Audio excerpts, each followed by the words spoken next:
Baik, bismillahirrahmanirrahim. Assalamualaikum warahmatullahi wabarakatuh. Waalaikumsalam warahmatullahi Ah, wabarakatuh. Ya, saya ucapkan terima kasih banyak kepada mahasiswa Cybermu. Ada di sini ada Kang Sahid, ada Mas Agung, ada Pak Hakiki juga yang sudah berkomitmen gitu, udah ngambil mata kuliah ini. Saya ucapkan terima kasih banyak. Kita bisa berjumpa malam hari ini dalam membahas kuliah tentang organisasi dan arsitektur komputer. Jadi eh malam hari ini tuh saya memaparkan tentang pengantar dulu ya. Jadi pengantar apa sih itu organisasi dan arsitektur komputer. Oke, nah sebelum kita mulai saya sedikit memperkenalkan diri ya. Di sini perkenalkan nama saya Rido Sirakusuma. Eh, Boleh dipanggil Pak Rido, Pak Surya, Pak Kusuma, it's okay. Tapi kebanyakan mahasiswa manggil saya Pak dosen seperti itu. Jadi monggo silahkan gitu. Nah, di sini saya juga mengampu adanya mata kuliah kriptografi ya. Oke, ini kita ganti dulu. Soalnya nih organisasi dan arsitektur komputer ya. Nah, jadi teman-teman bisa atau rekan-rekan di sini bisa mengecek apa sih background penelitian saya sebagai dosen itu di Google Scholar. Cari aja nama saya Rido Sirakusuma, nanti udah kelihatan Google Scholar-nya tentang apa. Nah, jadi kenapa sih Pak kami harus tahu gitu Google Scholar Anda seperti itu. Karena supaya nanti ketika Anda udah di semester akhir, kira-kira Anda memiliki topik penelitian yang sesuai dengan background penelitian saya, kalian bisa mengajukan ke cybermu bahwa saya sebagai dosen pembimbing Anda di Pembimbing. skripsi seperti itu. Nah, nggih. Nah, terus juga saya juga aktif juga nanti bikin konten-konten di TikTok ya. Ya, tentang pelajaran khususnya di cyber security boleh dicek-cek juga gitu. Atau nanti misalnya ada case ya, misalnya ada case di mana kita harus online atau kita harus berdiskusi gitu atau ada materi tambahan yang akan saya berikan, mungkin saya bisa nanti live di TikTok atau live di YouTube seperti itu. Kalau di YouTube ini sebagai repository dari eh, kelas virtual saya di semester ini ya dan semester semester selanjutnya juga nantinya. Jadi saya di sini nge-record juga untuk nanti teman-teman yang mungkin wah saya mau belajar lagi nih sama Pak Rido, saya kayak kemarin ya agak lupa. Jadi bisa lihat kembali video dari pengantar mata kuliah organisasi dan arsitektur komputer seperti itu. Ya kalau di YouTube silahkan di subscribe, monggo silahkan di like ya monggo gitu. Oke, kita lanjut ya. Ini ada di outline kita. Ini ya kita akan membahas 5 bagian ya sebagai pengantar dari mata kuliah organisasi dan arsitektur komputer. Yang pertama, apa itu organisasi dan arsitektur komputer? Yang kedua, apa yang dimaksud dengan organisasi komputer? Apa yang dimaksud dengan arsitektur komputer? Lalu apa sih manfaat dari kita belajar MK ini? Dan terakhir adalah bagaimana organisasi dan arsitektur komputer itu berbeda seperti itu. Nah, sekarang saya mau tanya dulu nih sebelum kita lanjut ya nih ya. Nah, ini saya tanya ke semuanya. Sekarang saya tanya, saya duluan ya nih. Coba Mas Agung nih. Mas Agung kan sebagai UI UX nih. Mas Hmm. Agung, halo. Iya loh. Jadi ketika Anda mendengar kata-kata organisasi dan arsitektur komputer itu apa sih yang terbesit di benak Anda gitu? Ini tentang belajar tentang apa Pengembangan nih? pengembangan hardware untuk ke Mas, depan. oke, pengembangan Hardware hardware. Oke. komputer. Oh, komputer ya. Oke. Ada lagi yang mau disampaikan mungkin?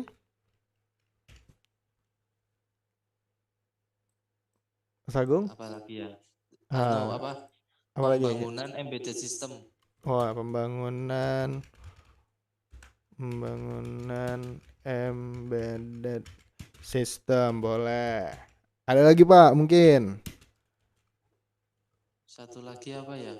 Ah, Sistem terintegrasi. wah, sistem terintegrasi boleh boleh.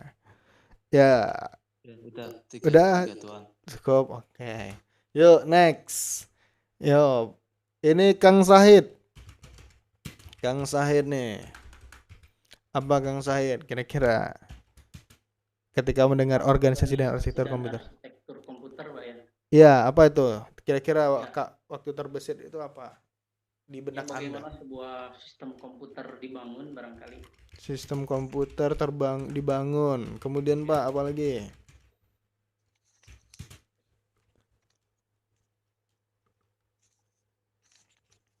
Yakin cuma sistem komputer aja yang dibangun? Ada lagi nggak? Mungkin skala yang lebih luas lagi nih.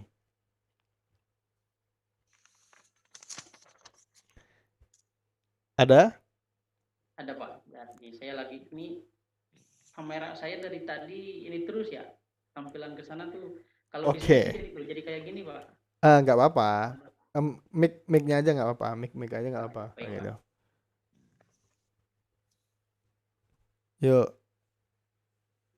Ya, mungkin sambil menunggu coba Pak Hakiki nih.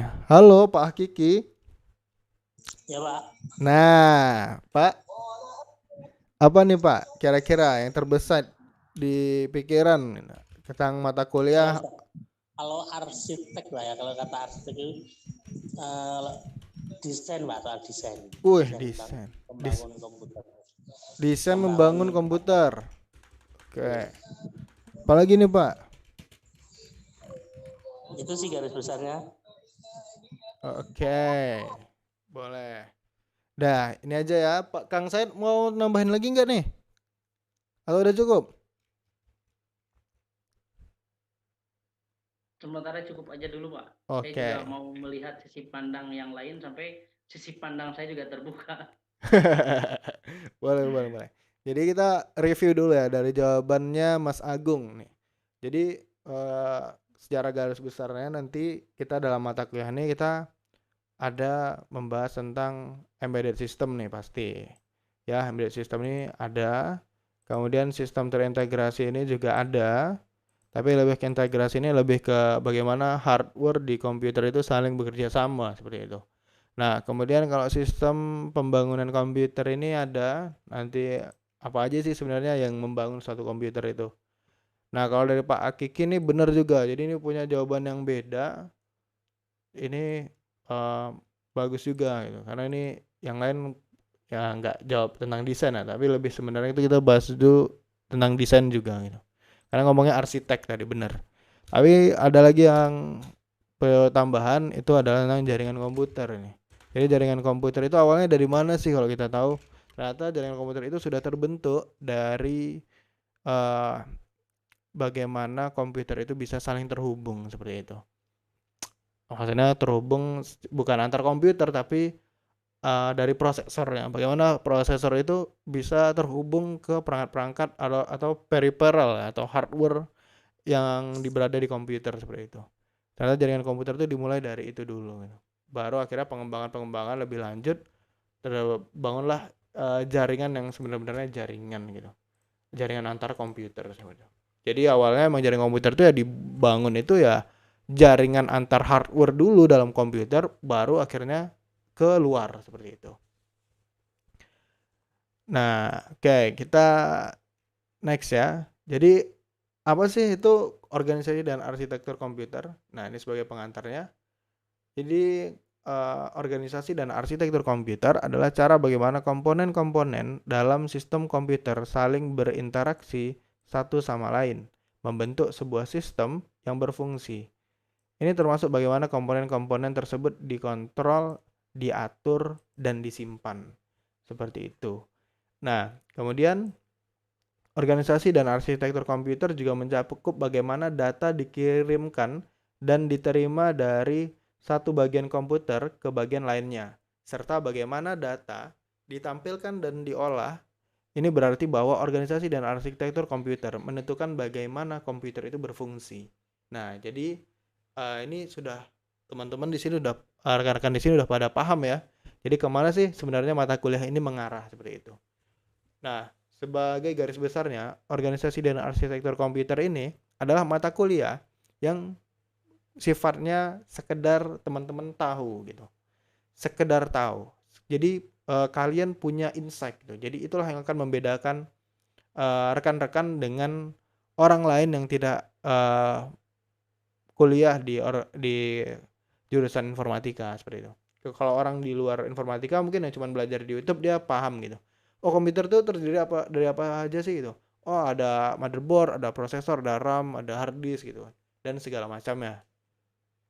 Tapi yang membedakan dengan teman-teman setelah MK mempelajari mata kuliah ini, ya teman-teman tahu gitu. Oh, ternyata bagaimana ini tadi sistem komputer itu saling berinteraksi satu sama lain. Jadi antar hardware itu sudah saling berkomunikasi seperti itu.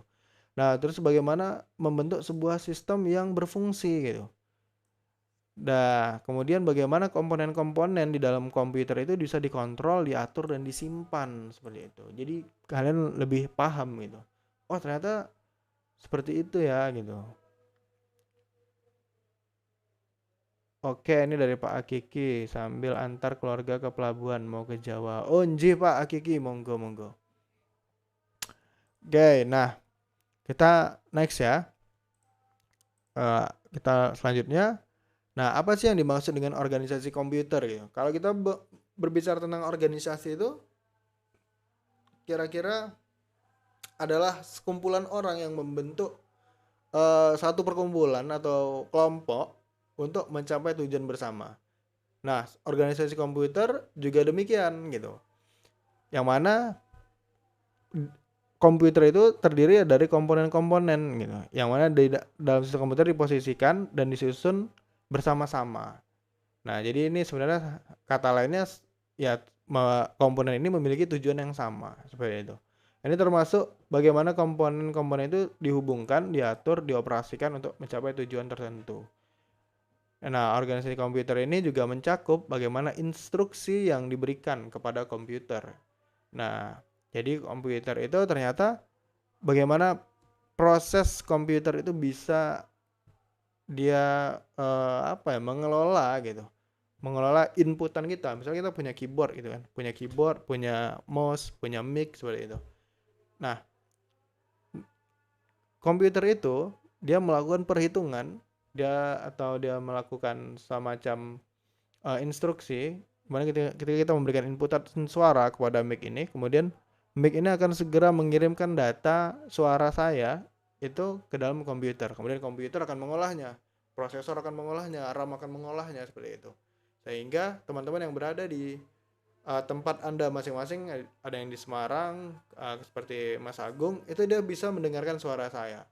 Nah, itu adalah salah satu implementasi atau kemajuan dari organisasi dan arsitektur komputer seperti itu. Nah, nanti kita akan belajar juga bagaimana instruksi-instruksi itu diolah gitu. Tapi kembali saya menekankan bahwa mata kuliah ini tuh bukanlah sesuatu yang teman-teman berpikir gini mungkin. Wah Pak, saya tuh belajar arsitektur komputer tuh saya kira kayak bangun komputer. Kalau bangun komputer ya gampang Pak, ya udah beli aja motherboard, beli aja prosesor, atau beli aja RAM gitu kan. Beli aja casingnya gitu kan, ada monitor, ada ini, udah jadi gitu. Jadi tidak, jadi yang dimaksud dengan organisasi dan arsitektur komputer itu bukan hanya kita merakit ya. Kalau itu jatuhnya merakit gitu, bukan kita mempelajarinya gitu. Jadi bagaimana kita mendesain komputer itu juga sedikit akan ribet lah gitu kan. Kita akan mengalami hal itu, ada tantangannya. Hanya saja gini, ketika kalian sudah mempelajari MK ini, ketika berada di lapangan gitu atau di pekerjaan, misalnya semacam web developer ya. Web developer itu dia apalagi khususnya yang bagian back end ya. Bagian gimana, Pak? Bagian coding berarti. Ya bagian coding. Coba kalau bagian coding itu pasti dia suka mumet itu, ada bug, ada error. Bener nggak sih? Iya. Nah, kadang itu gini, error di komputer itu bukan selamanya itu karena software. Bukan selamanya juga karena ada hacking. Bukan selamanya karena ada kerentanan Dari sehingga diri sendiri ya Pak, iya ada diri sendiri. Kadang gini, dia programmernya ya Pak. dari mana kesalahan programmernya? Jadi begini, dia tahu PC di komputer itu speknya sampai mana sih gitu loh, Pak. Iya, Nah, iya. ternyata dia mengcoding, dalam codingannya dia menggunakan beberapa variabel atau tipe data, yang mana tipe data itu kalau digunakan memakan resource yang besar seperti itu. Nah, jadi karena dia makan resource yang besar, sehingga dia bisa out of spec gitu, out of spec dari RAM-nya mungkin gitu, atau sistem internal di komputernya. Jadi nggak sanggup dia Iya, untuk iya. ngerender mungkin, atau dia nggak sanggup buat mengeksekusi itu gitu. Nah, itulah yang kadang-kadang menyebabkan adanya bug, kok di komputer gua nggak bisa ya gitu. Komputer gua bisa kok jalan gitu. Program lu, komputer gua nggak bisa gitu misalnya. Nah, hal-hal seperti itulah yang kadang sebagai developer itu tidak ini, maksudnya nggak, kurang aware ya. Saya bukan bilang nggak semuanya nggak aware, tapi sebagian ada yang nggak aware itu tentang organisasi dan arsitektur komputer. Taunya gini nih, gua gue gajian nih gitu ya, gue kan developer ya, gue berhak dong gue punya laptop yang bagus, gue beli MacBook gitu, gue mau beli apa ya, laptop mahal gitu misalnya gitu kan. Tapi pas ditanya lu ngapain beli ini gitu ya, gue beli laptop mahal ya buat ini, buat ngoding gitu. Ya padahal buat ngoding nggak harus mahal seperti itu kan. Ya kan bisa juga pakai yang lain seperti itu, komputer biasa udah cukup seperti itu. Nah, kenapa Anda membutuhkan komputer yang lebih speknya lebih tinggi? Itu sesuai dengan kebutuhan Anda. Misal kalau Anda cuman programming website ya, ini mohon maaf. Nah, yang mana projectnya mungkin masih dalam artian belum sistem yang terintegrasi yang besar dan harus di maintenance 24/7 ya. Ya misalnya cuman kayak toko ini ya, misalnya kayak ya punya toko atau apotek seperti itu untuk jualan kayak gitu. Nah, itu kan dia punya basis data paling website ya, cuman sekedarnya aja seperti itu. Yang penting ada report, ada ya kayak rumah sakit juga gitu kan. Tapi kan dia nggak membutuhkan yang kayak harus terintegrasi ke sini, ke sana, ke sini gitu. Ya Anda nggak usah beli laptop yang harganya puluhan juta seperti itu. Kecuali Pakai Anda HP aja bisa Pak. gimana, Pak? Kalau web developer pakai HP aja bisa Pak. Nah, iya. Nah, itu. Iya kan? Iya, benar gitu. Nah, makanya itu kadang tuh jangan mencari inilah, jangan mencari pembenaran gitu. Wah, gue programmer jadi harus laptop harus bagus dan segala macam. Nggak juga gitu ya.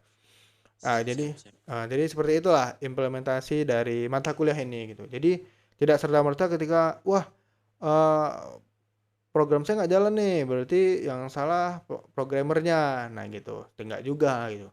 Tapi kita lihat dulu, mungkin yang salah adalah penentuan variabel di programnya seperti itu, atau di komputer atau PC kantor yang udah harusnya diganti seperti itu, tapi nggak diganti-ganti kayak gitu kan? Kan ada yang kayak gitu. Pak Ada, mau nanya Pak, boleh siapa? kalau program kalau kita bikin website biar artikelnya itu muncul suara pakainya program apa Pak? Bahasa apa? Kalau Kita bikin website artikelnya bisa ngeluarin suara sendiri sesuai isi artikel itu pakainya bahasa pemrograman apa Pak yang paling bagus? kalau ini agak ini ya, ini di luar konteks mata kuliah kita ya Pak ya. Iya, saya mau nanya Pak. Ya, jadi Bagusnya pakai kalau apa Pak? kalau Kira-kira? menurut saya itu terintegrasinya itu pakai Python sih Pak, mungkin ya. Tapi saya bukan ini Pak. Saya basicnya bukan ke web dev nih. Bukan, Tapi biasanya iya, banyak pluginnya pakainya Python sih Pak itu. Dia menghubungkan ke Google Voice juga bisa, salah. AI-nya juga bisa itu. Pakai iya, iya. Python sih menurut saya Pak ya. Kenapa saya nggak Coba coba di apa? Ketik di obrolan dong Pak.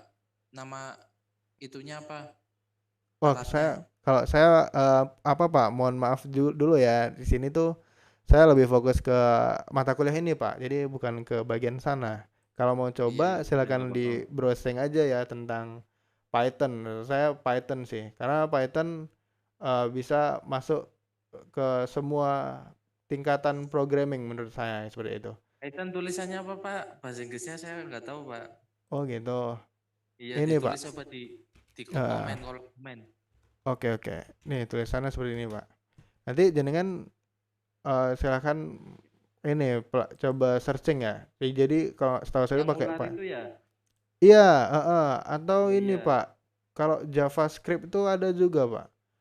Jadi JavaScript bisa. bisa juga, tapi dia harus nentuin ini pluginnya gitu. Pluginnya harus cocok dulu. Siap. Makasih ya Pak. Oke, nanti kalau saya pun ini ya Pak ya, kalau emang ada salah saya juga mohon maaf nih gitu. Kayak saling, jadi kita saling belajar aja. Kalau saya ada Siap. kata-kata yang salah, mungkin Bapak lebih tahu, kasih tahu aja nggak apa-apa. Jadi kita di sini saling sharing ilmu ya. Bisa Siap Pak. di Makasih Pak. jadi di satu sisi saya belajar dari Mas Agung, tapi suatu sisi nanti saya juga bisa apa ya, belajar dari Mas Agung belajar dari saya seperti itu. Jadi kita Siap. saling belajar aja gitu Pak ya. Iya, Oke, itu. mantap. Oke, selanjutnya kita bahas tentang apa sih yang dimaksud dengan arsitektur komputer gitu ya.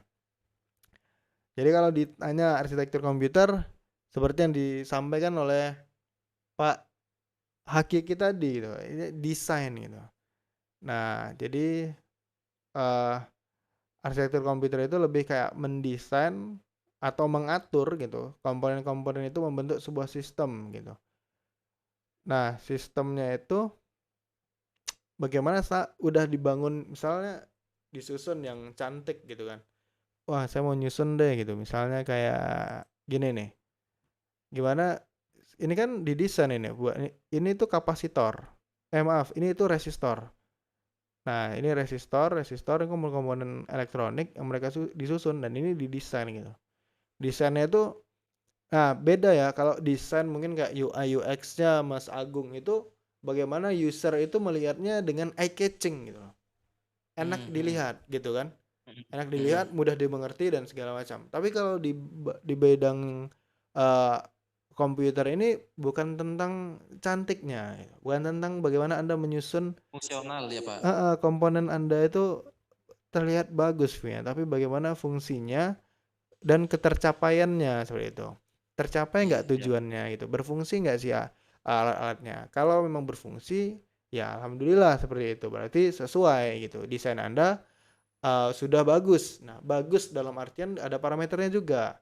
Kalau desain komputer itu ya harus dia tingkat efisiensinya berapa, tingkat efektivitasnya berapa, kira-kira dengan kamu mendesain ini, apakah PC-nya overhead nggak gitu, gimana manajemen panasnya, terus perpindahan panas dan segala macam, itu berpengaruh gitu, bagaimana radiasi antar komponen seperti itu. Jadi tidak mudah seperti itu untuk membangun suatu sistem komputer yang benar-benar bisa dipakai seperti itu, karena harus mengalami banyak pengujian gitu, banyak standar-standarnya. Nah, standar-standarnya itu nanti ada di dalam modul yang udah saya share di LMS seperti itu. Nah, gitu. Jadi Pak, prosesor hari ini yang kita lihat, Pak, prosesor kan bentuknya kayak gini nih. Ya. Kalau buka di PC kayak gini semua ya. Prosesor ya? Atau ada yang lain? Ya, kalau di PC kayak gini kan? Iya. Nah, sebelum bisa jadi seperti ini, ya, seperti yang di background ini, awalnya komputer itu atau prosesor komputer itu bentuknya kayak gini dulu nih. Nih. Kayak chip-chip gini. Nah, gini nih. Pak, di dalamnya apa nih? Ada yang tahu nggak nih kira-kira di dalamnya apa nih? Isinya apa? Yuk coba kita tanya dulu. Yuk. Kapasitor, Pak? Bukan. Mas Saidin bilangnya kapasitor. Oke. Ini Mas Kang Said. Yuk, siapa lagi? Resistor juga mungkin barangkali. Resistor, boleh. Dioda Pak. Siapa tuh? Mas Agung ya? Iya, Mas dioda. Agung, dioda, oke. Dioda, Apalagi? transistor, kapasitor. Dioda. Seri Iya. kuliah. Iya, nggak apa-apa Pak. Ngarang sedikit nggak apa-apa Pak. Dioda apalagi? Kapasitor sama resistor. Kapasitor sama ya. Nah, resistor. Pak Hakiki, halo. Pak Hakiki. Duh, hilang Pak Hakiki nih. Oke deh. Nih ya. Jadi kalian ngomongnya ini ya, resistor, kapasitor, dioda, kapasitor, resistor. Jawabannya ini sangat spesifik sekali jawabannya ya. Tapi ada lagi sebenarnya di atasnya sebelum ada komponen-komponen ini. Mungkin teman-teman pernah dengar yang namanya gerbang logika. Logic Iya. gate. Nah, jadi logic gate sudah di dalamnya ini isinya banyak logic gate ini, banyak gerbang logika. Ada yang tahu gerbang logika tuh apa aja ya? Kan dari Or, Oh, Mas Agung, OR apalagi? in, Apa? in, In, input kayaknya kalau nggak salah. input. Oke, nggak apa-apa. Apalagi? Output. Output pasti. Apalagi? Udah. Udah. Yo dari Kang Sahid, apa Kang Sahid? Kira-kira gerbang logika tuh apa aja? Coba. Iya, or itu Pak. OR itu. Terus ada lagi nggak? XOR itu ya, SOR apa? XOR apalagi? Kurang tahu saya Pak. Nggak tahu. Nah, jadi saya meluruskan ya. Jadi yang ini benar. Kalau ditanya gerbang logika ini benar. Ini benar. Nah, input sama output ini menjadi parameternya seperti itu. Jadi ada apa? Parameter, maaf, bukan parameter ya, sebagai kayak ke bagiannya ya, bagian masukan sama keluaran dari gerbang logika seperti itu. Berarti Pak, berarti kalau ibarat arsitek rumah itu bikin pintu rumah di mana, ke kamar kemana gitu ya Pak? Iya, jadi gini, lebihnya gini, kalau kita ngomongin gerbang logika ya, gerbang logika Iya. itu ini saya tambahin lagi ya, ini ada not sebenarnya, terus ada and. Oh iya. Udah mulai ingat ya? Iya. Iya ingat Pak, itu Iya, SMA iya. saya kelas 1 Pak. Ada. Listrikan kan? Nanti ada yang lain lagi, saya agak lupa nih, tapi di modul ada. Nah, jadi kan nih ada inilah. Jadi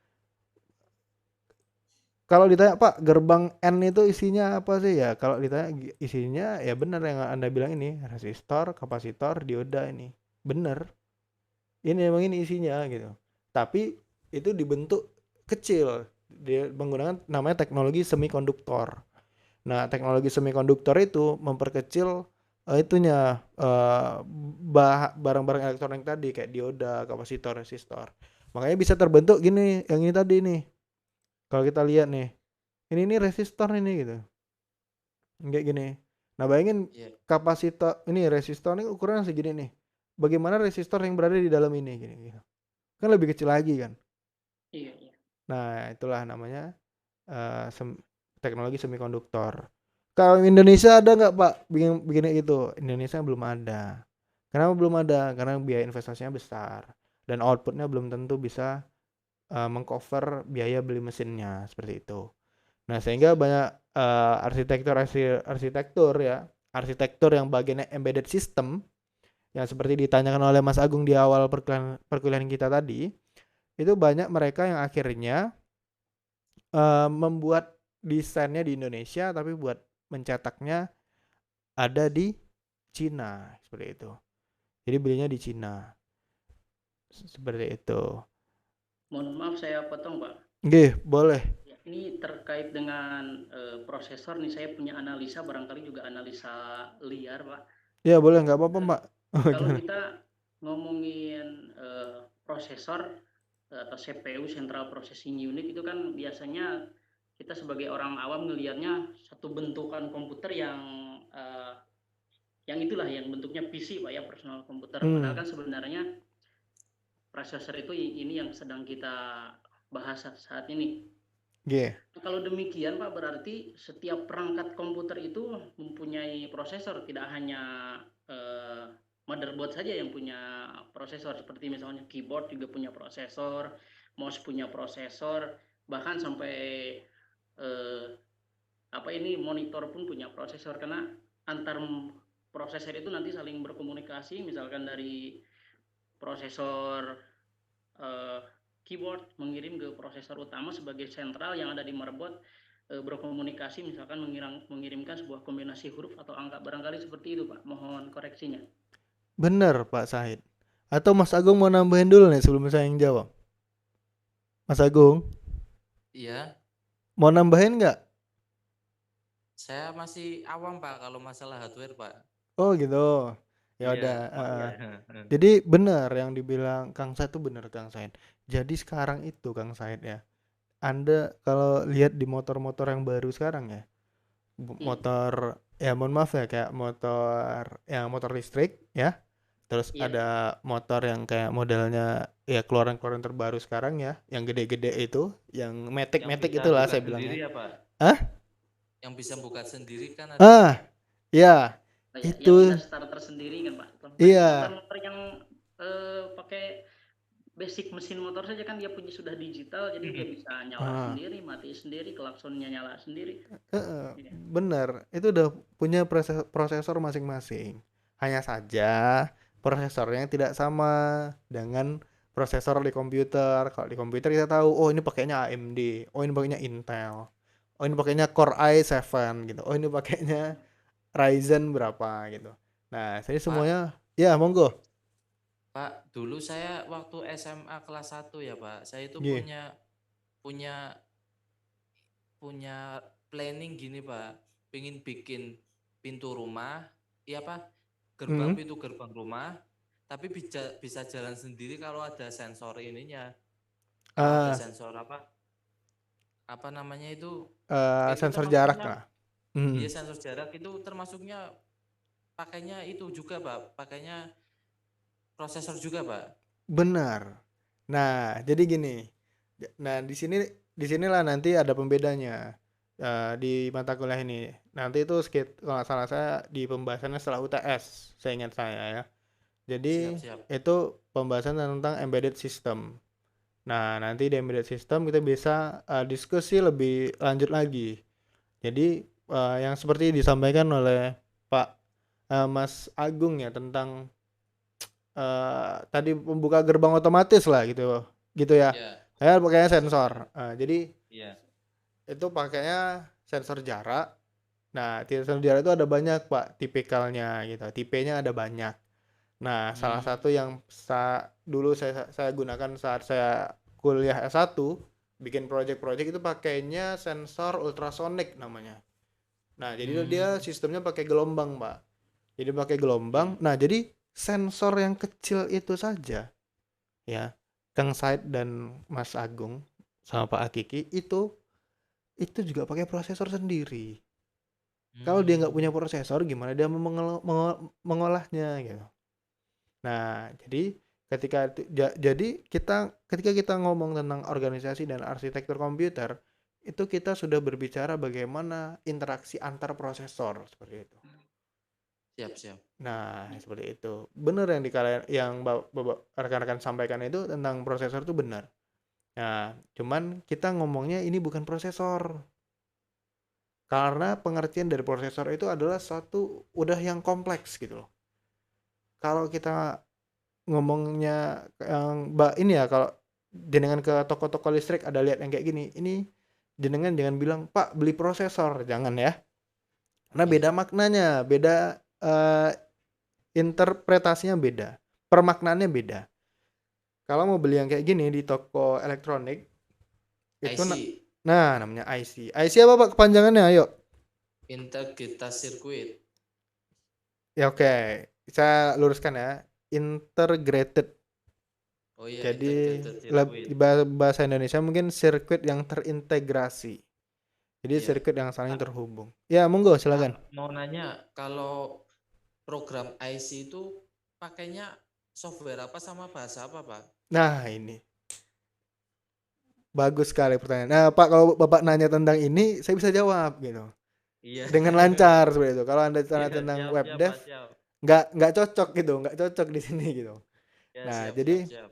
kalau Pak, kalau kita mau Pak ini ada Pak namanya tuh USB downloader gitu. Pertama Anda kalau mau memprogramnya, Anda harus punya perangkatnya dulu. Bagaimana ini bisa terhubung ke PC Anda.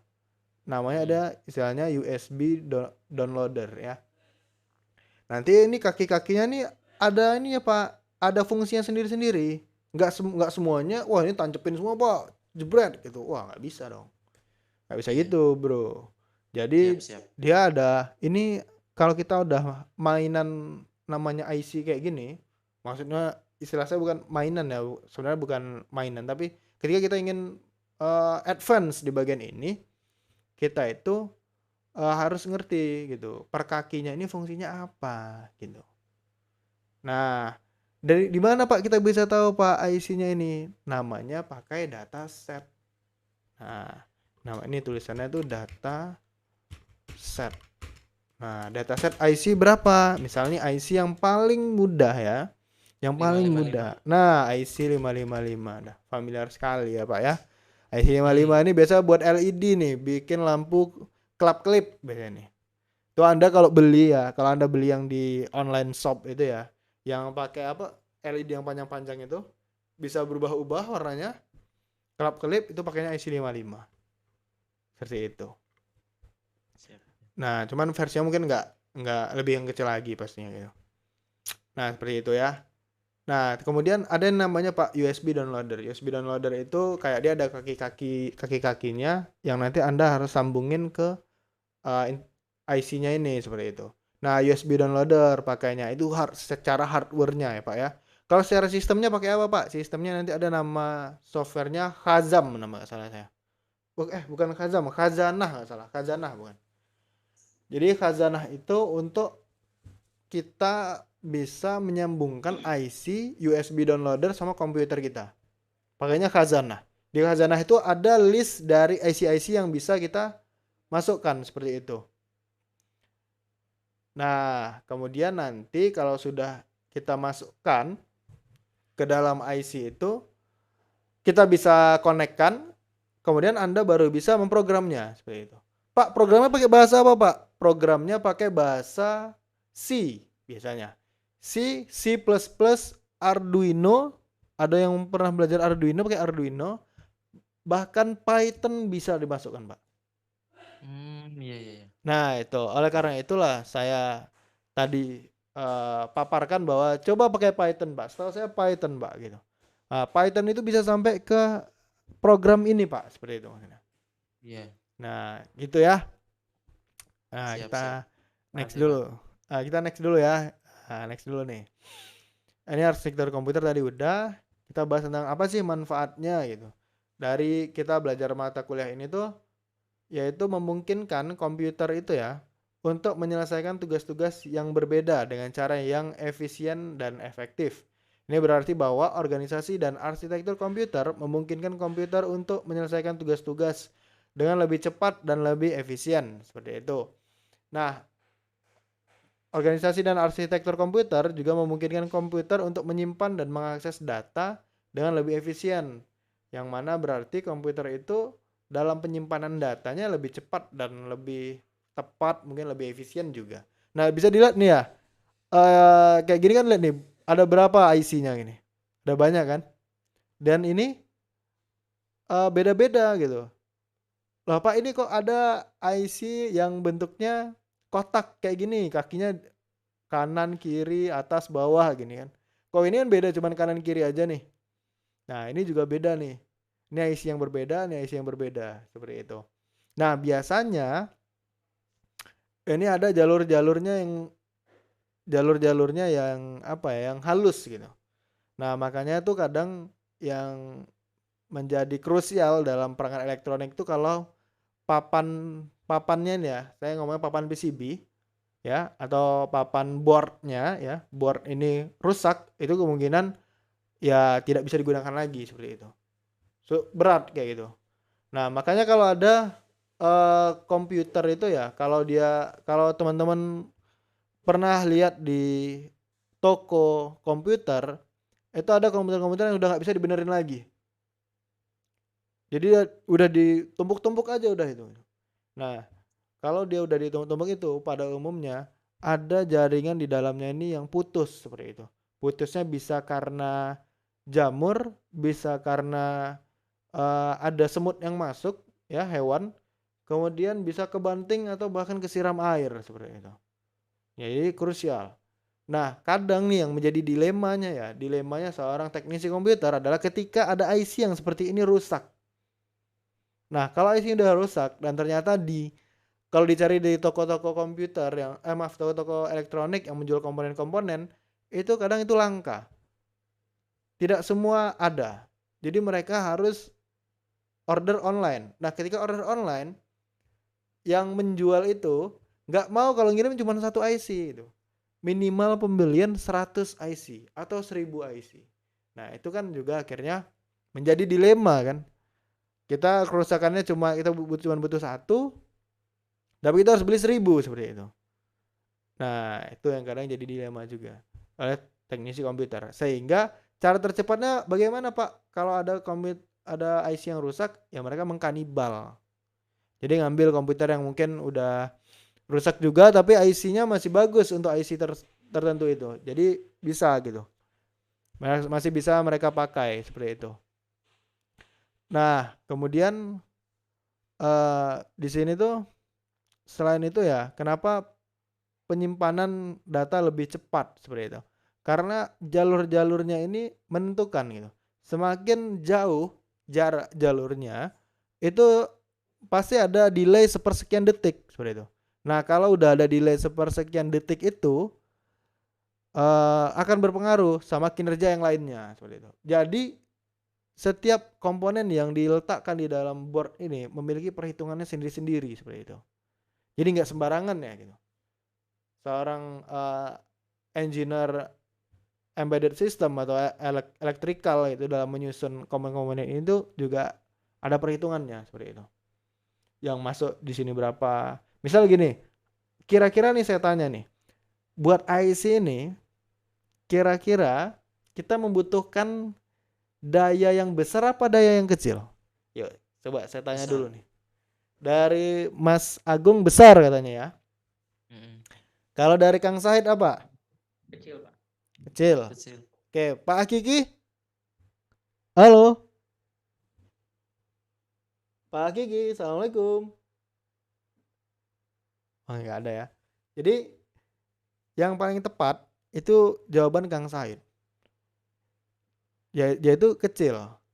Kalau besar, Mas Agung, ketika Anda mencolokkan ya sirkuit seperti ini langsung ke jaringan PLN, Pak.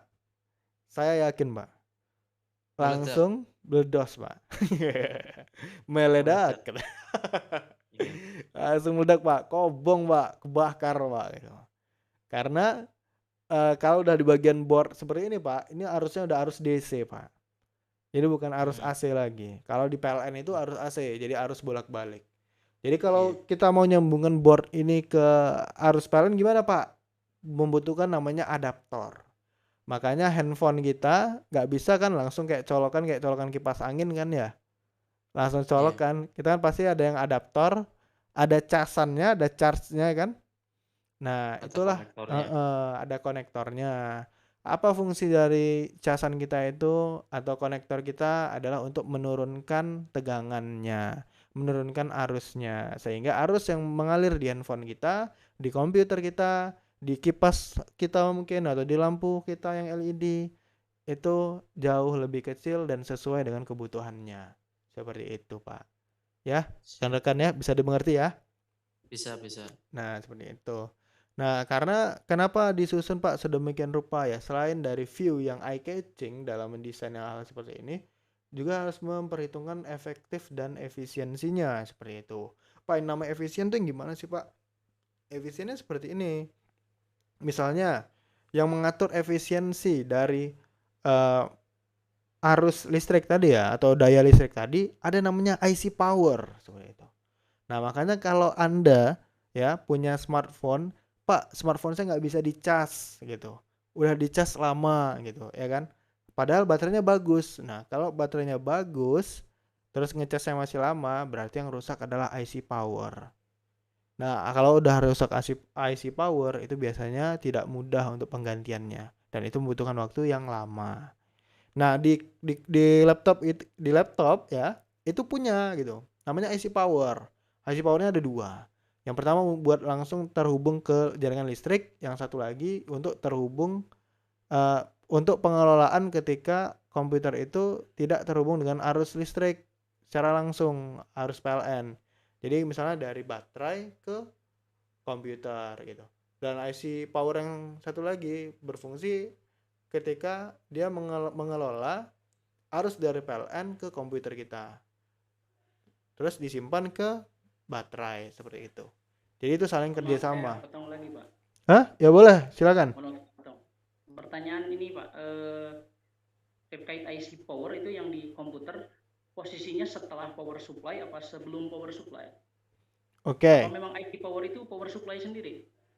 Nah, jadi ada perbedaan, Pak, gitu. Kalau kita kebutuhannya adalah personal komputer ya, yang saya maksud di sini adalah laptop, itu umumnya itu power supply dulu. Power supply ini bisa kita analogikan kalau dalam laptop itu adaptor ya, casannya ya. Iya. Casannya dulu baru masuk ke IC power dari laptop. Nah, tapi seperti ini juga, jangan disalahartikan juga. Oh, berarti IC power itu cuman ada di komputer saya gitu. Di laptop saya, tidak seperti itu. Di adaptor tuh ada IC power juga nggak, Pak? Kira-kira ada nggak? Ada, Pak. Nah, ada. Bener. Ada juga IC powernya, tapi fungsinya berbeda. Nah, pada umumnya IC power yang berada di dalam casan itu dia bisa, tapi ini nggak semuanya ya, bisa dia mengatur ini bagaimana arus atau daya yang masuk ke handphone Anda itu stabil. Itu pertama. Terus yang kedua, dia mengatur dan mengelola daya yang masuk ke tempat Anda itu sesuai dengan spesifikasi dia seperti itu. Nah, terus yang ketiga untuk sistem proteksi seperti itu. Misalnya kalau terjadinya kebakaran gitu kan atau konsleting, dia tidak akan memutus semua jaringan. Jadi tidak akan ada yang namanya overhead sehingga tidak menimbulkan kebakaran. Seperti itu. Itulah fungsi IC power yang berada di adaptor. Nah, makanya kalau Anda membuka adaptor laptop itu pasti ada PCB-nya, pasti ada trafonya seperti itu. Gitu. Nah, hal tersebut juga yang ya ini pernah nggak teman-teman, kita ngomongin komputer ya. Jadi kalau secara garis besar bahwa PC, bukan PC ya, Smart TV atau TV LED itu juga komputer seperti itu. Dia pakai ini juga, pakai IC juga di dalamnya, pakai punya prosesor juga. Nah, pernah nggak teman-teman punya LCD yang tipis ya, TV yang tipis itu pernah nggak mengalami kalian karena saya makainya baik-baik aja tapi tiba-tiba nggak bisa dipakai lagi karena kalian sering nyolokin ke listrik gitu, padahal kan kalian TV itu standby, kadang jarang dipakai, cuman dia selalu nyolok ke listrik. Pernah nggak? Atau saudara gitu rusak gitu TV LCD-nya gitu, maaf bukan LCD-nya ya, TV-nya rusak kayak itu, ada nggak? Pernah, Pak, yang tiba-tiba mati nggak tahu harus diapain kan, tiba-tiba gelap aja. Kalau biasanya rusaknya di LCD-nya misalnya kan tetap nyala tapi tampilannya menjadi berbeda seperti itu. Tapi ini mah yang pernah saya alami, ya dia tuh mati aja, tiba-tiba mati. Nah, ini saya spill sedikit ya. Jadi kalau teman-teman punya TV yang modelnya tipis seperti itu ya, yang TV zaman now lah ya, itu saran saya kalau memang tidak dipakai, colokannya dicabut, jangan tetap tercolok ke listrik. Mengapa demikian? perbedaan kita ngomong-ngomong tentang arsitektur ya. Perbedaan arsitektur TV lama, TV tabung dengan TV yang baru sekarang apa? Kalau TV tabung itu dia memiliki sistem trafo sendiri. Kemudian punya IC power sendiri. Yang mana dia bisa mengatur seperti itu, bisa menahan, dia punya kapasitor di dalamnya untuk menahan arus yang mengalir secara terus-menerus seperti itu. Jadi TV tabung lebih awet seperti itu. Sedangkan kalau yang tipis-tipis itu kalau dicolokin terus-menerus cepat rusak. Kenapa? Karena dia kekurangan dia nggak punya tempat buat nyimpennya gitu, nyimpen arus kalau dicolokin terus-menerus seperti itu. Nah, sehingga dia cepat rusak, tiba-tiba hilang, gambarnya kemana-mana dan segala macam. Itu karena dia overhead sebenarnya di dalamnya gitu. IC-nya udah jebol gitu. Itulah istilah IC jebol itu kayak gitu. IC-nya udah nggak berfungsi lagi, itu IC jebol. Gitu. Berarti harus ada pentransformasian berarti Pak ya, ketika kita menggunakan listrik, maka si TV itu harus melakukan sesuatu barangkali. Ketika kita nyolok listrik, tapi si TV-nya nggak melakukan sesuatu, berarti dia tuh ya overheat itu. Iya, benar. Jadi secara simple things ya, kalau kita mikirnya itu adalah ketika kita mau menggunakan sesuatu, misalnya kayak analoginya kayak motor aja deh ya. Motor ketika kamu ngisi bensinnya full ya itu harus kamu pakai sampai habis seperti itu. Nah, tapi iya gini deh. Iya kayak motor ya. Motor diisi bensinnya dan kamu harus pakai sampai habis. Nah, itu representasi dari TV yang tipis ya. Nah, sedangkan kalau TV yang tabung itu ketika dia seperti motor, ketika dia dimasukkan bensin di dalamnya ya, bahan bakar, mau kamu pakai kamu nggak pakai dia tetap ready nggak? Bisa dipakai kan, kayak seperti itulah gitu. Jadi TV tabung memiliki penampungan, sedangkan TV yang TV yang tipis itu tidak punya penampungan seperti itu. Bisa dipahami? Bisa. Nah, makanya itu kalau silahkan di sharing ya. Ini ilmu dari elektro juga nih. Jadi kalau punya saudara, punya apa, sebisa mungkin kalau punya TV yang tipis, kalau memang nggak dipakai, dicabut aja ya. Jangan selalu terhubung. Pak, mohon maaf, mau nanya Pak. Kalau saya rekam layar di pembelajaran ini buat konten YouTube boleh nggak Pak? Boleh Pak, nggak apa-apa. Ini saya juga nanti saya share di YouTube juga Pak. Oke, makasih Pak. Nah, kemudian kita next ya. Ini pembahasan terakhirnya bagaimana organisasi dan arsitektur komputer itu berbeda. Nah, organisasi komputer itu berfokus pada bagaimana komponen-komponen dalam sistem komputer diposisikan dan disusun bersama-sama. Sedangkan arsitektur komputer itu berfokus pada bagaimana komponen-komponen tersebut diatur untuk membentuk sebuah fungsi yang berfungsi. Membentuk sebuah sistem yang berfungsi seperti itu. Jadi udah kelihatan ya bedanya. Organisasi komputer itu bagaimana komponen-komponen ini diposisikan dan disusun bersama-sama. Tapi sedangkan kalau arsitektur komputer untuk memastikan sistem yang dibangun itu berfungsi. Nah, kemudian selanjutnya organisasi komputer ini juga mencakup bagaimana instruksi yang diberikan kepada komputer untuk menyelesaikan tugas tertentu disusun bersama-sama. Jadi kalau kita taunya bahwa misalnya mengklik di keyboard kita tombol A atau kita memasukkan nama kita melalui keyboard, itu ketika kita mengirimkannya ke dalam komputer kita itu terjadi ada sekitar mungkin sampai ratusan instruksi yang dilakukan oleh komputer itu untuk dia bisa menampilkannya di layar monitor kita seperti itu. Nah, bisa dilihat di sini arsitektur komputer itu mencakup bagaimana data dikirimkan dan diterima dari satu bagian komputer ke bagian lainnya, serta bagaimana data ditampilkan dan diolah. Nah, seperti yang saya sebutkan sebelumnya. Jadi itulah bagaimana organisasi dan arsitektur komputer. Oke. Oke. Jadi kesimpulannya, organisasi dan arsitektur komputer itu adalah cara bagaimana komponen-komponen dalam sistem komputer saling berinteraksi satu sama lain, membentuk sebuah sistem yang berfungsi. Nah, sehingga komponen-komponen tersebut itu juga dapat dikontrol, diatur, dan disimpan. Nah, organisasi dan arsitektur komputer juga memungkinkan komputer untuk menyelesaikan tugas-tugas yang berbeda dengan cara yang efisien dan efektif.